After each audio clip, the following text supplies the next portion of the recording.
Welcome back. साबिक वज़ीर-ए-आज़म नवाज शरीफ वतन वापसी के लिए तैयार। नवाज शरीफ दुबई में मौजूद हैं, कल पाकिस्तान के लिए रवाना होंगे। कायद नून लीग पहले इस्लामाबाद पहुंचेंगे, मुख्तसर क़याम के बाद लाहौर जाएंगे। पार्टी कायद की वापसी पर इस्तकबाल की तैयारियां।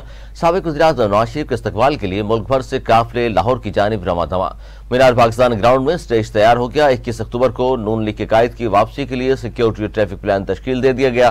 नवाज शरीफ की ग्रेटर इकबाल पार्क आमद के लिए शाही किला में पहली परेड तैयार होगी। 10,000 से ज्यादा एहलकार सिक्योरिटी फराइज सर अंजाम देंगे। 400 से ज्यादा कैमरों से बराह रास्त जलसे की मॉनिटरिंग होगी। नून लीग की सियासत का पारा कितना बढ़ेगा, पुलिस इंटेलिजेंस रिपोर्ट्स पर सिक्योरिटी इंतजाम की सर्वे रिपोर्ट तैयार कर ली गई है। रिपोर्ट्स के मुताबिक 21 अक्टूबर को पंजाब भर से 1,20,000 अफराद को मीनार पाकिस्तान पहुंचने का इम्कान है। 11,000 गाड़ियां लाहौर में दाखिल होंगी। सुप्रीम कोर्ट में फौजी अदालतों में सिविलियन के ट्रायल और आम इंतखाबात से मुतल्लिक केसेस को समाअत के लिए मुकर्रर कर दिया गया। सुप्रीम कोर्ट की जानिब से फौजी अदालतों में सिविलियन के ट्रायल के खिलाफ केस को 23 अक्टूबर को समाअत के लिए मुकर्रर किया है, जिसकी समाअत जस्टिस एजाजुल एहसन की सरबराही में 5 रुकनी बेंच करेगा। जस्टिस एजाजुल एहसन की सरबराही में बनने वाले बेंच में justice Munib Akhtar, justice Yahya Afridi, justice Mazahir Naqvi और जस्टिस आयशा मलिक शामिल हैं।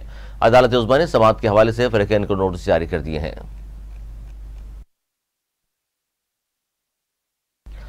क्रिकेट वर्ल्ड कप में शाहीन और कैंगरूज आज होंगे आमने सामने। ग्रीन शर्ट्स टूर्नामेंट में कमबैक के लिए पुरुमीद। फखर जमान घुटने की इंजरी के बायस आज के मैच में दस्तयाब नहीं होंगे। कप्तान बाबर आजम का खिलाड़ियों के मैच पर फोकस करने का मशवरा। ऑस्ट्रेलिया के खिलाफ पाकिस्तान टीम में एक तब्दीली का इम्कान है। ज़राए का कहना है कि शादाब खान की जगह उसामा मीर को खिलाया जा सकता है। शादाब खान पाकिस्तानी टीम के नायब कप्तान हैं। इमरान ने पाकिस्तान और ऑस्ट्रेलिया के 3-3 मैचेस खेले हैं।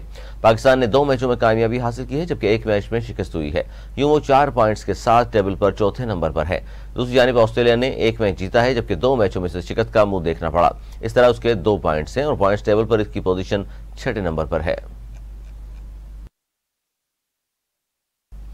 इसराइली फौज की गजा पर बमबारी के नतीजे में शहीद फलस्तीनियों की तादाद 4,000 तक पहुंच गई, जबकि 13,500 से ज्यादा अफराद जख्मी हैं।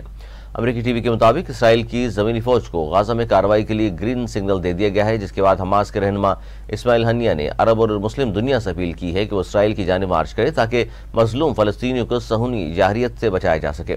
दूसरी जानिब इसराइली फौज ने रफा में भी घरों पर बम बरसाए हैं, जिसमें 33 फलस्तीनी शहीद हो गए, जबकि इसराइली तैयारों ने इलाके में ऑर्थोडॉक्स चर्च को भी मिसाइलों से निशाना बनाया है, जहां सैकड़ों अफराद बना लिए हुए हैं। ये गिरजाघर इसी अस्पताल के साथ वाक़ है जहां इसराइली फौज ने 500 फलस्तीनियों को शहीद किया था। मगरबी किनारे में नूरुल शम्स पनाहगज़ीन कैंप पर हमले में 12 फलस्तीनी शहीद किए गए, जबकि खान यूनिस इलाके में बमबारी से 7 फलस्तीनी मौत की आगोश में गए। जबालिया कैंप में जुमरात को भी बमबारी जारी रही। गाजा के इलाके करामा में 14 साला उनलस टावर और अल-ज़हरा शहर में 3 बुलंद इमारतें मलबे का ढेर हो गई हैं। फलस्तीनी हुकाम ने कहा कि मजमूई तौर पर मरने वालों में 1500 से ज्यादा बच्चे, 1000 खवातीन और 120 बुजुर्ग शामिल हैं, जबकि तबाह इमारतों की तादाद इस कदर ज्यादा है कि रजाकारों के लिए मलबे तले तमाम अफराद को निकालना मुमकिन ही नहीं रहा। गजा के लिए पाकिस्तान की इंसानी इमदाद मिस्र के इंटरनेशनल एयरपोर्ट पहुंच गई है। गैर मुल्की खबरसां इदारे के मुताबिक अल रईश एयरपोर्ट गजा से 40 किलोमीटर के फासले पर वाक़ है। पाकिस्तान से 81 टन इंसानी और तिब्बी इमदाद लेकर खुसूसी तैयारा मिस्र पहुंचा है, जहां मिस्र में पाकिस्तान के सफीर साजिद बिलाल ने इमदाद मिस्र हिलाल अहमर सोसाइटी के सुपुर्द की है। पाकिस्तानी सफारतखाने ने कहा कि पाकिस्तान इस नाजुक मोड़ पर फलस्तीनी अवाम के साथ खड़ा है। पाकिस्तान फलस्तीनियों को जरूरी इमदाद सामान भेजता रहेगा। पाकिस्तान की जानिब से फलस्तीनी अवाम की इमदाद के लिए पाक फौज और NDMA की इमदादी अशिया की पहली खेप इस्लामाबाद से मिस्र पहुंच चुकी है, जहां रफा क्रॉसिंग खुलने के बाद इमदादी अशिया गाजा में दाखिल हो सकेंगी। पाकिस्तान की जानिब से फलस्तीनी अवाम की इमदाद के लिए रवाना किए जाने वाले इमदादी सामान में 1000 खेमे, 4000 कंबल और 3 टन दवाएं शामिल हैं। अवाम पर एक बार फिर बिजलियां गिराने की तैयारियां। कराची के लिए एक सहमाई एडजस्टमेंट में बिजली दूसरी बार महंगी होने का खदशा है। क्या इलेक्ट्रिक ने बिजली 3 रुपये फी यूनिट महंगी करने की दरख्वास्त कर दी है। रिपोर्ट्स के मुताबिक नेपरा में समाअत मुकम्मल हो गई। डस्कोस के सार्फिन पर भी 8 अरब 37 करोड़ रुपए का मजीद बोझ डालने की दरख्वास्त जमा कर दी गई है, जिसकी समाअत 1 नवंबर को होगी।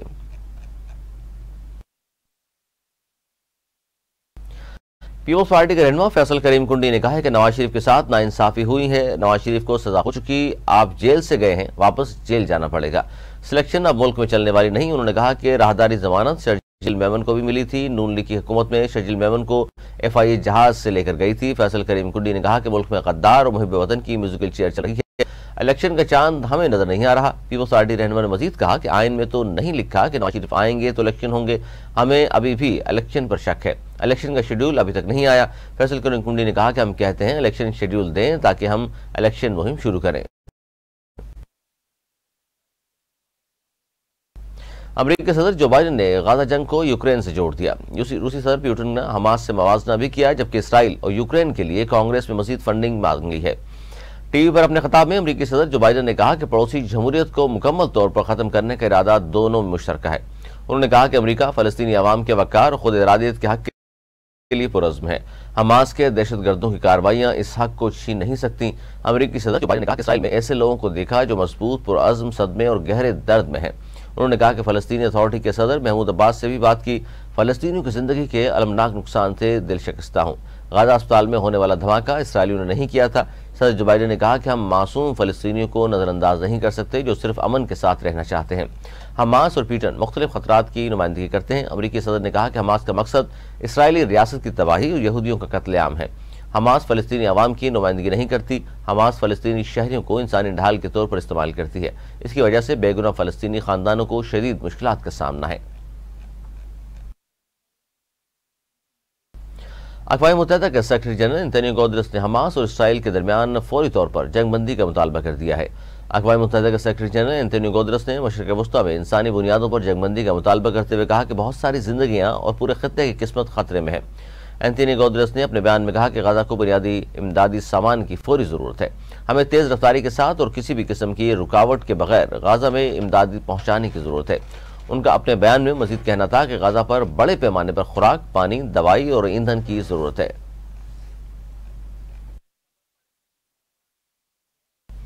حکومت نے سرکاری حج اسکیم کے تحت فی کس 11 لاکھ روپے وصول کرنے کا فیصلہ کیا ہے۔ حج پالیسی 2024 منظوری کے لیے وفاقی کابینہ کو بھیج دی گئی ہے اور ڈالر کا بوجھ کم کرنے کے لیے آئندہ برس بھی اسپانسرشپ اسکیم جاری رکھنے کا فیصلہ کیا گیا ہے۔ آئندہ حج پر 28 کروڑ ڈالر خرچ ہوں گے۔ اسپانسرشپ اسکیم کے تحت 10,000 عازمین فریضہ حج ادا کر سکیں گے۔ اسپانسرشپ اسکیم میں حج اخراجات کی رقم ڈالر میں وصول کی جائے گی، جبکہ 2024 کے حج کے لیے پاکستان کا حج کوٹہ 1,79,210 ہے۔